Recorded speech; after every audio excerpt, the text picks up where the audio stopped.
Tulad nung sinasabi ko na ang ilalagay ng ating Panginoon sa Exhibit A ay ang hindi na ang ating kasalanan, kung hindi ang kanyang kamatayan na muli siyang nabuhay, na ang ilalagay niya ay ang kamatayan ni Jesus at muling pagkabuhay niya muli. So therefore, covered na. We are saved by faith. So naligtas tayo sa ating pananalig, sa ating pananampalataya. Kaya nga, mga minamahal ko nga kapatid, magpatuloy kang kayo at huwag matitinag. So ibig sabihin, magpatuloy tayo sa paglalakbay dito sa daigdig at huwag tayong patatalo, huwag tayong patitinag, huwag tayong patatalo dun sa mga gawain ng demonyo. You know, all believers will reunite with Jesus. Do not fear for those moment or failures.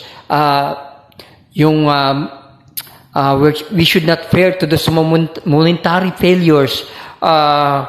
Yung mga pangyayari na hindi natin napagtagumpayan, hindi tayo dapat magdamdam, hindi tayo dapat malungkot. Dahil makakasama natin sila ng ating Panginoon. At these momentary failures that sometimes happen in us, over life, because it is not your personal victory that will see you through the courtroom of God, but the victory of Jesus. Kaya pwede kang maging panatag na, pwede ka nang magpahinga, kaibigan, pwede ka nang mag-relax dahil ang importante higit sa lahat ay maging masipag kayo palagi sa paglilingkod ng ating Panginoon. Huwag nating katamaran ang magdasal, magpasalamat, humingi ng tawad, ay bahagi natin kung ano man ang ating nalalaman sa ating mga kapatid. Damayan natin ang ating mga kapatid, lalo na yung mga nalulungkot, mga nalulumbay, mga pinanghihinaan. Ikalat natin ang mga salita ng Diyos dahil alam ninyong hindi masasayang ang ating pagpapagal para sa Kanya. Dahil at sabihin mo sa mga tao na the perfect work of Jesus kaya mong manatiling dahil it will apply to him or to her, will make him perfect because Jesus will make you perfect in the eyes of God. Hindi po ba napakasarap, mga kaibigan? So gagawin tayong perfecto ng ating Panginoon. Tutulungan tayo ng ating Panginoon maging perfect. So kinakailangan, huwag tayong malulumbay, huwag tayong malulungkot. Dapat nga mag-relax na tayo, magpahinga na tayo. Basta't ang importante maging masipag lang tayo. Ikalat natin ang mga salita ng Diyos upang marami tayong matulungan, upang tayo ay maraming maakay, upang marami tayong mahango sa kasalanan, mga kapatid. Basta't lagi natin panatilin ang ating Panginoon sa ating mga puso. So mga kaibigan, importante talaga we should tell them, to our fellow men, na Jesus is our Savior. Jesus is alive. So we can live again. We can face all the sufferings in this world. Nothing to worry about your death, because Jesus already suffered for us. And huwag kang matatakot sa ating physical na kamatayan, mga kaibigan. At kung tayo ay may makaranas na namamatay ang ating mga mahal sa buhay, huwag nang magluksa dahil siya ay nasa ating Panginoon na. Natural, miss natin ang bawat isa ng ating mga mahal sa buhay na pumanaw na mga namatay, magdaramdam tayo. Pero subalit, kailangan magdiwang tayo, maging masaya tayo, dahil siya ay nasa piling na ng ating Panginoon, na hindi na siya magdaranas ng hirap at sakit. Dahil ang importante lang naman dyan, mga kapatid, we must surrender to God, that God already hold these people. Siya na ang humahawak sa ating mga mahal sa buhay na nauna na sa atin.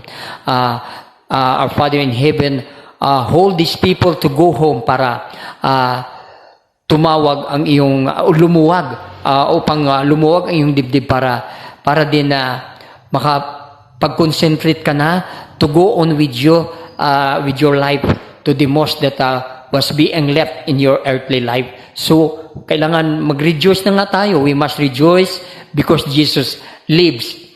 We are alive. nabuhay ang ating Panginoon, dapat magpasalamat tayo, dapat ay magdiwang tayo. So, ganun din ang ating mga mahal sa buhay ng mga namatay na sila ay makakapiling ng ating Panginoon. Tulad nga ng sinasabi dito sa John chapter 5 verse 24, basahin po natin. So, tulad nga ng sinasabi dito mga kapatid, tingnan po natin sa aklat ng John chapter 5 verse 4, sinasaad po dito na God is Spirit, and they who worship Him must worship in spirit and in truth. So, ang ating Panginoon ay isang espiritu at kailangan magtiwala tayo, maniwala tayo, at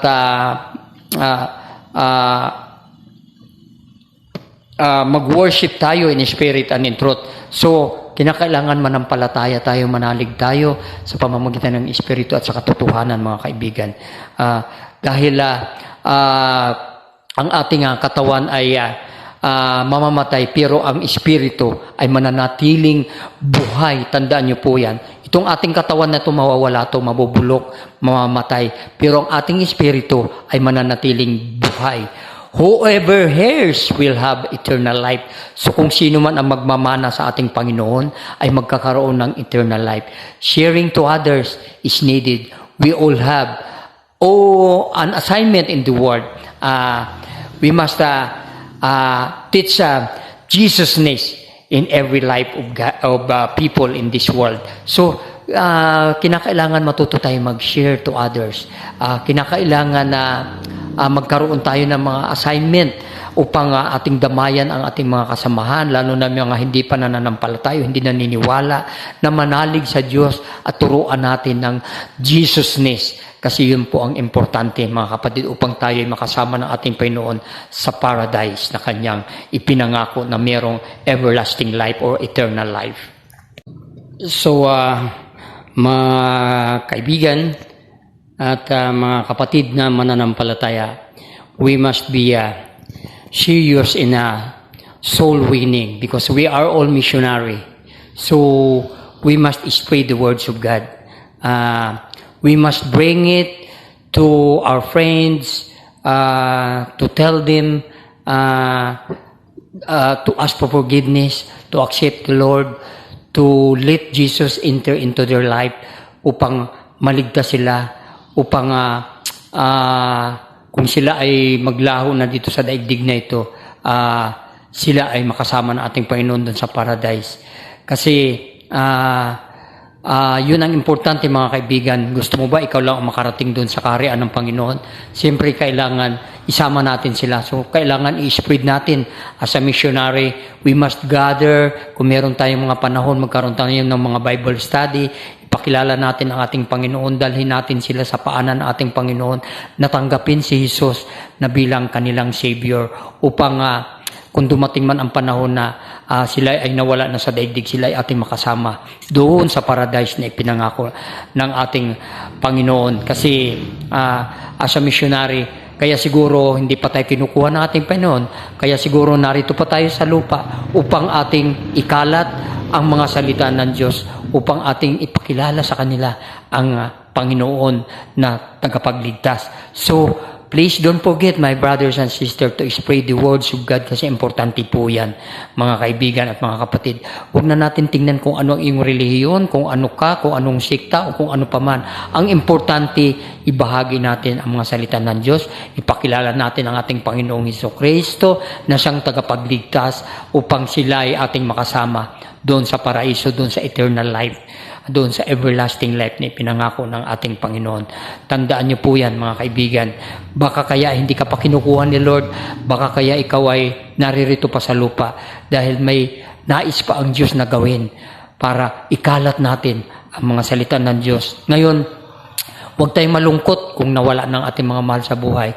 Let us surrender it to our Father in heaven, because our Father in heaven will be the one to hold on them to be in the paradise. At mga kaibigan, tulad ng sinasabi ko, be serious in soul winning.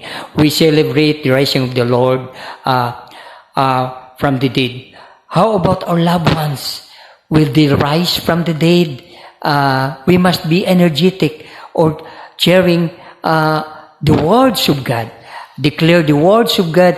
That is how we celebrate the resurrection. And Jesus is already resurrected. Hindi po ba? He was already resurrected, our Father in heaven. So, we believers will resurrect.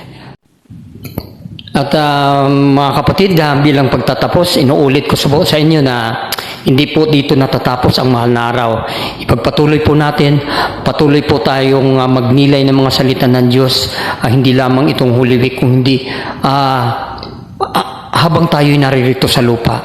Ipagpatuloy natin ang pag-aaral sa kanyang mga salita. Pagnilayan po natin ang bawat salita ng ating Panginoon at isapuso natin ang ating Panginoon at huwag tayong makakalimot anumang mangyari. We must hold on to our Father in heaven and we must be serious tulad ng sinasabi ko in soul winning kasi importante po yan sa buhay natin. Paglubog ng araw, magpasalamat tayo at humingi tayo ng tawad. Pagsikat ng araw sa umaga, magpasalamat tayo na binigyan muli tayo ng buhay na panibago kasi hindi natin alam ang bukas, hindi natin alam kung ano mangyayari. Sa isang kisap mata, marami ang mangyayari sa buhay natin, kaya kailangan ipagkatiwala natin sa ating Panginoon. In just a blink of an eye, nababago ang bawat buhay ng tao. Kaya huwag tayong magtitiwala sa ating mga kayamanan, huwag tayong magtitiwala sa ating mga material na bagay kung meron man tayo dito sa daigdig nito. Kung hindi, ang pagtiwalaan natin sa halip ay ang mga salita ng Diyos dahil doon po tayo tutungo, doon po tayo pupunta dahil lahat po tayo maglalaho, lahat po tayo mawawala dito sa daigdig nito mga kaibigan.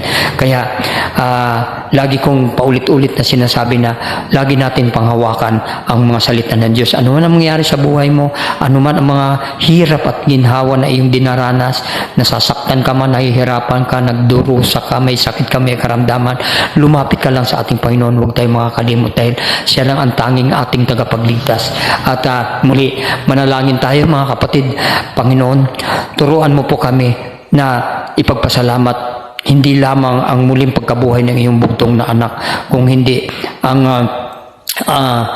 maging praktikal ang bawat isa sa amin, magkaroon ng misyon ang bawat isa sa amin to spread the words of God upang aming ibahagi ang iyong mga salita sa mga tao, lalo na sa mga nangangailangan, mga kapatid at mga nagdurusa, lalo na sa mga piitan, sa mga hospital at kung saan-saan pa man sulok ng daigdig na ito. Panginoon, gabayan mo po kami, turuan mo po kami na magkaroon kami ng praktikal na misyon upang ikalat namin ang iyong mga salita. At muli, Panginoon, maraming salamat. Thank you, and God bless everyone. In the name of Jesus, Amen.